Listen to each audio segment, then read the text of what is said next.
Eu preciso fazer uma pergunta a você, uma pergunta pessoal. Uma pergunta relevante e absolutamente importante para a história da sua vida. E a pergunta é esta: você está cheio do Espírito Santo? Você conhece a plenitude do Espírito Santo? O apóstolo Paulo, escrevendo a sua carta aos Efésios, trata desta matéria. Ele diz no capítulo 1 que nós devemos estar cheios da pessoa de Cristo, a segunda pessoa da Trindade. No capítulo 3, ele diz que nós devemos ser tomados de toda a plenitude de Deus, Deus o Pai. Mas em Efésios 5,18, o apóstolo Paulo diz que nós não devemos nos embriagar com vinho, no qual há dissolução, mas devemos ser cheios do Espírito Santo.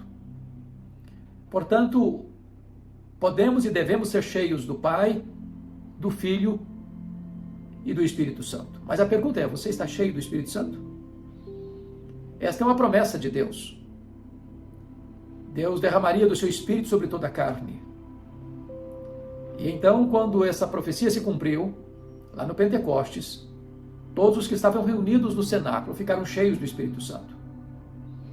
O apóstolo Pedro, ao levantar-se para pregar, ele diz que esta promessa não é apenas para eles que receberam naquele dia, mas é também uma promessa para os nossos filhos, para aqueles que ainda estão longe, para quantos o Senhor nosso Deus chamar. Esta promessa é atual, esta promessa é para a nossa geração, esta promessa é para você e para mim. É claro que todas aquelas pessoas que já nasceram de novo foram batizadas pelo Espírito no corpo de Cristo. Se alguém não tem o Espírito de Cristo, esse tal não é dele. Ninguém pode ser nascido de novo, ser regenerado sem a obra do Espírito Santo. Todo aquele que nasceu de novo, seu corpo é a habitação do Espírito Santo. Ele é a morada de Deus. Mas nem todas as pessoas que têm o Espírito Santo estão cheias do Espírito Santo.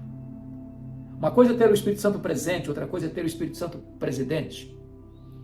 E Paulo, em Efésios 5,18, ele vai tratar desta matéria de uma maneira magistral. E ele é categórico em afirmar: e não vos embriagueis com o vinho no qual há dissolução, mas enchei-vos do Espírito.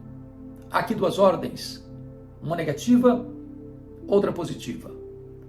A ordem negativa é: não vos embriagueis com vinho no qual há dissolução. A ordem positiva é: enchei-vos do Espírito. E aqui uma comparação, eu diria superficial, e um contraste profundo. Dr. Mark Lloyd Jones, expondo esse texto, trabalha isso de uma maneira magistral, extraordinária. E a comparação superficial é que tanto uma pessoa embriagada, bêbada, dominada pelos eflúvios do álcool, ela está sob a influência do álcool. Ela fala, ela age, ela reage mediante a influência deste depressivo que é o álcool. Às vezes ela perde temor, timidez, às vezes se torna falante, outras vezes se torna valentona. Ela está sob a influência química do álcool.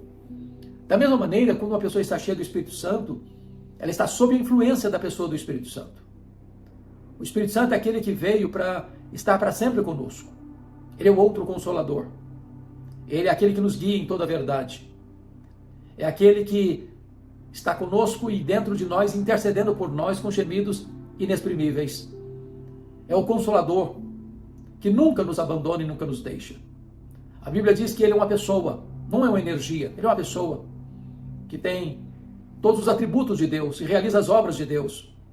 Por ser uma pessoa, não podemos entristecê-lo. Ele não pode ter sua influência apagada em nossa vida, mas devemos ser cheios do Espírito Santo de Deus. Estarmos sob a influência do Espírito Santo de Deus. A Bíblia diz que o fruto do Espírito é amor, alegria, paz, bondade, benignidade, mansidão, domínio próprio. E desta maneira, o caráter de Cristo é retratado em nós, é forjado em nós pela obra do Espírito Santo. Precisamos andar no Espírito, viver no Espírito, obedecer ao Espírito, honrar o Espírito. Ele é aquele que está conosco sempre, conduzindo a igreja, conduzindo cada crente. Então, quando uma pessoa está embriagada, ela está sob o efeito do álcool. Mas quando uma pessoa está cheia do Espírito Santo, ela está sob a influência do Espírito Santo. E é um grande contraste, uma grande luta e permanente luta entre a carne e o Espírito. Se nós crucificarmos a carne nós viveremos no Espírito. Mas se alimentarmos a carne, nós apagaremos o Espírito. Então, o apóstolo Paulo agora vai fazer o que nós chamamos de um contraste profundo. E o contraste profundo é que o álcool, ele é responsável por grandes tragédias na vida. Paulo diz, não vos embriagueis com vinho no qual há dissolução.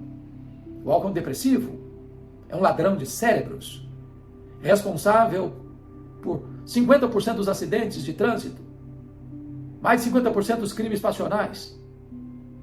E desta maneira, quando uma pessoa se torna viciada, adicta, controlada pelo álcool, ela vai arruinar sua vida, ela vai arruinar sua família, arruinar seu casamento, arruinar sua vida financeira, arruinar sua reputação, vai destruir sua própria alma.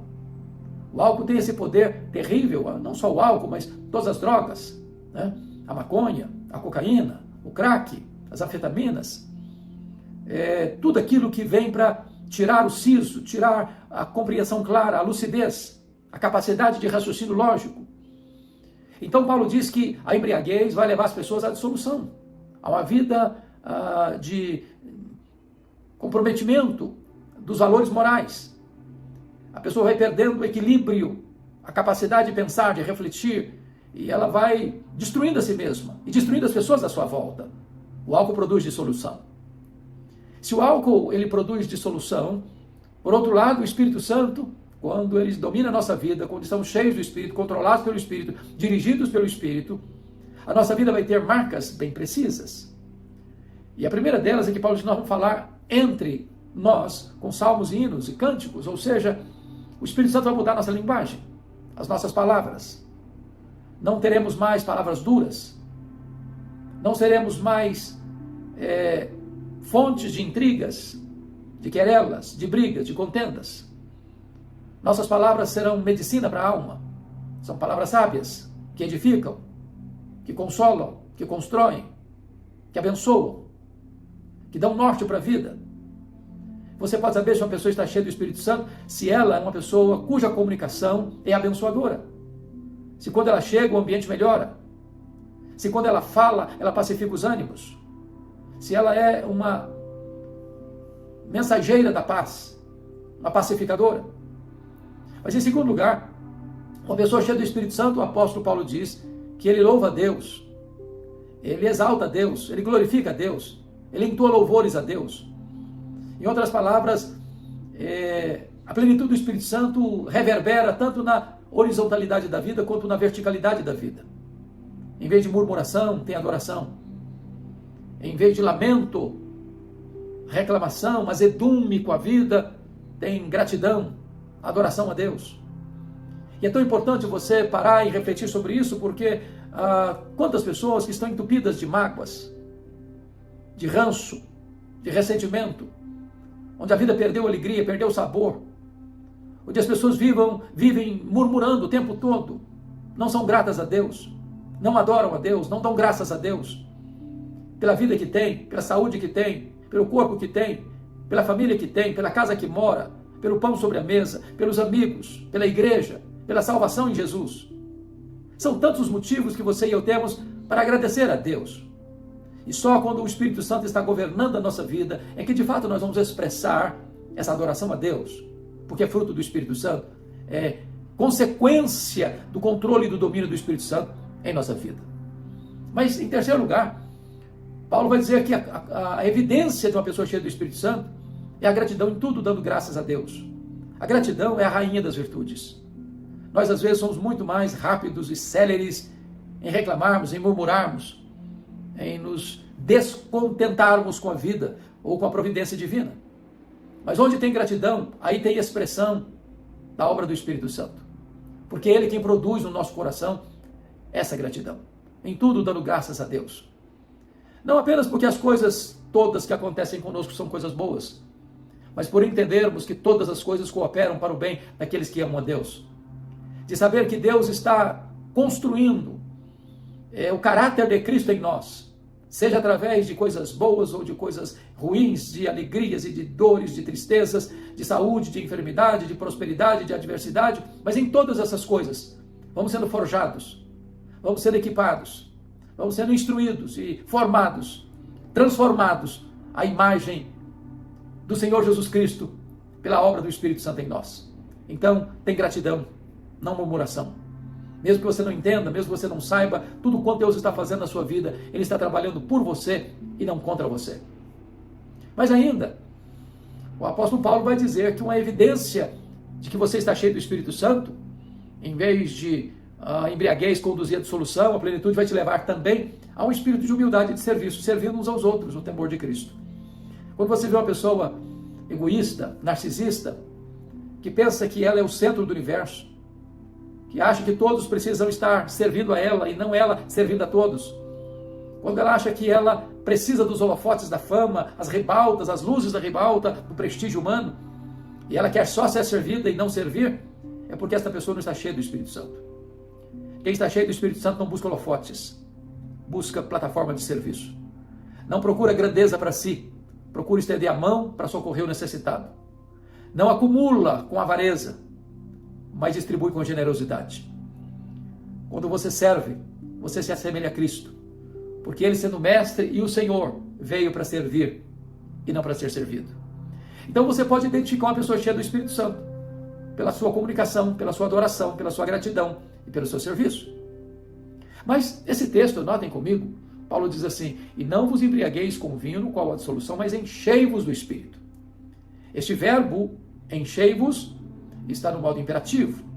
Não é uma sugestão, não é um conselho, não é um pedido, é uma ordem absoluta, peremptória, radical. Portanto, não ser cheio do Espírito Santo é um pecado. Tanto quanto estar embriagado também é um pecado. Certa feita, a Moody, nas cruzadas que empreendeu nos Estados Unidos, caminhava para uma igreja acompanhado de um diácono, quando o diácono chamou a atenção de Moody para um bêbado que estava caído na sarjeta. E Moody disse: ali estaria eu, se não fosse a graça de Deus. Então o diácono disse que tinha na igreja um problema sério para ser resolvido, porque havia uma pessoa da liderança da igreja que estava tendo problema de embriaguez. E esse membro precisava ser disciplinado. E é óbvio que sim. Mas a pergunta de Moody foi: mas e todos os outros estão cheios do Espírito Santo? Porque na verdade embriagar-se é um mandamento. Ser cheio do Espírito Santo é também um mandamento. Não embriagar-se é uma ordem negativa. Ser cheio do Espírito Santo é uma ordem positiva. Então, não ser cheio do Espírito Santo é um pecado de desobediência a uma ordem expressa de Deus. Mas, notem comigo, que esse verbo está no plural, enchei-vos. Em outras palavras, a plenitude do Espírito Santo não é apenas para algumas pessoas, para a liderança, para uma elite espiritual. Não, a plenitude do Espírito Santo ela pode vir para todos. Quando a promessa foi feita lá em Joel capítulo 2, a partir do versículo 28, o Espírito Santo viria sobre os filhos e as filhas, os servos e as servas, sobre os jovens e velhos. Em outras palavras, não tem idade sagrada. Jovens e velhos podem ser cheios do Espírito Santo. Não tem separação de gênero. Filhos e filhas vão ser cheios do Espírito Santo. Não tem separação social. Até sobre as servas, os servos e as servas, eu derramarei do meu Espírito naquele dia. Quando o Espírito Santo foi derramado lá no Pentecostes, 120 discípulos estavam reunidos no cenáculo. Os apóstolos, Maria, mãe de Jesus, os irmãos de Jesus, homens e mulheres. E a Bíblia diz que todos ficaram cheios do Espírito Santo e passaram a falar as grandezas de Deus. Então, a plenitude do Espírito Santo é para você, é para mim, é para nós. É para hoje. É contemporâneo. É necessário hoje. Está à nossa disposição hoje.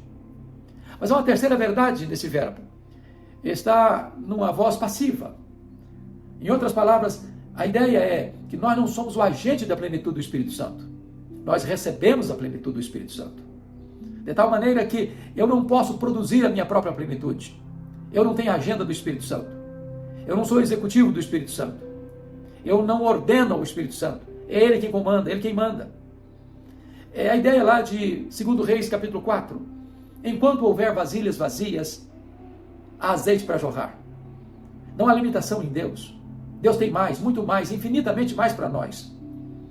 O apóstolo Paulo já tinha acabado de falar que a igreja é a plenitude de Cristo. Já tinha acabado de falar que nós podemos ser tomados de toda a plenitude de Deus. Agora ele está dizendo que nós devemos ser cheios do Espírito Santo de Deus. E o Espírito Santo está pronto a encher-nos. Em havendo em nós disponibilidade, haverá mais e mais as torrentes do Espírito Santo para serem derramadas sobre a nossa vida. Não há limitação nele, a limitação está em nós. Às vezes nós limitamos a obra de Deus ao que conhecemos e ao que experimentamos, mas Deus tem infinitamente mais para nós, do que tudo quanto possamos pensar ou pedir, conforme o seu poder que opera em nós. Então, esta é uma bênção e esta é uma dádiva disponível a você e a mim, e é uma ordenança de Deus. Mas há uma coisa maravilhosa aí nesse texto, esse verbo, enchei-vos, porque ele está no modo presente contínuo. Essa é uma característica da língua grega. Por exemplo, quando você vai em João 2, você vai ver lá que Jesus mandou os garçons, os serventes, encher aquelas 6 talhas de pedra, contendo cerca de 100 litros cada um, dizendo, enchei d'água as talhas. É também o verbo encher. Mas lá não está no presente contínuo. Aquelas tábuas deviam ser cheias uma única vez, e não era para encher outras vezes. Não era para repetir a mesma cena outras vezes. Mas aqui, enchei-vos do Espírito, está no presente contínuo, isso significa que você deve ser cheio hoje, deve ser cheio amanhã, deve ser cheio depois de amanhã, deve ser cheio a semana que vem, o mês que vem, o ano que vem, a década que vem, a vida toda. Em outras palavras, a plenitude de ontem não serve para hoje. Todos os dias precisamos ser cheios do Espírito Santo de Deus. Todos os dias dependemos da plenitude do Espírito Santo de Deus. A plenitude de ontem foi para ontem, hoje precisamos de um novo revestimento, hoje precisamos de uma nova capacitação, hoje precisamos de um novo poder. E se você ler o livro de Atos, é exatamente isso que você vai constatar no livro de Atos, a igreja sendo cheia, e mais uma vez sendo cheia, e outra vez sendo cheia, e repetidamente sendo cheia do Espírito Santo de Deus. A pergunta é, você está cheio do Espírito Santo de Deus? Quando o missionário John Hyde estava deixando o seu país para ir para a Índia como missionário, ele recebe um telegrama a bordo do navio. E ele abre o telegrama e a mensagem era esta: John Hyde, você está cheio do Espírito Santo? Ele ficou muito chateado com a pergunta, amarrotou o telegrama e disse, isso é uma afronta, eu sou um missionário, eu estou deixando a minha pátria, eu estou deixando os meus parentes, eu estou deixando o conforto da minha nação para ir para um outro país, com uma língua diferente, com costumes diferentes, com cardápios diferentes, com dificuldades imensas. E vem essa pergunta, se eu estou cheio do Espírito Santo? Mas ele retornou à sua cabine, o Espírito Santo tocou o seu coração, e ele caiu de joelhos, e disse, meu Deus, eu não posso ir para a Índia sem o revestimento do Espírito Santo. E ele pediu a plenitude do Espírito Santo. E ele pediu naquele momento que Deus lhe desse a bênção de, ao chegar na Índia, batizar mais de 365 pessoas naquele ano, ganhando uma vida por dia, em média, para Jesus. E esta meta foi cumprida. E ele duplica, triplica e quadriplica esta meta de alcance de pessoas para Cristo. E ele experimentou milagres após milagres no seu ministério na Índia, de tantas maravilhas, de tantas e milhares de conversões, porque ele não estava fazendo a obra na força do braço, mas no poder do Espírito Santo. Não é por força, não é por poder, mas é pelo meu Espírito, diz o Senhor dos Exércitos. E eu pergunto, você está cheio do Espírito Santo? Esta bênção é para você, é para mim, é para nós. Talvez entre as chuvas de Deus e o sedento, entre as torrentes do céu e a terra seca, existem obstáculos que precisam ser removidos. E a nossa oração é que Deus nos dê um coração quebrantado, arrependido, para que os obstáculos sejam removidos, para que a chuva serôdia e as torrentes benditas do Espírito Santo sejam derramadas sobre nós nesse tempo, nessa geração.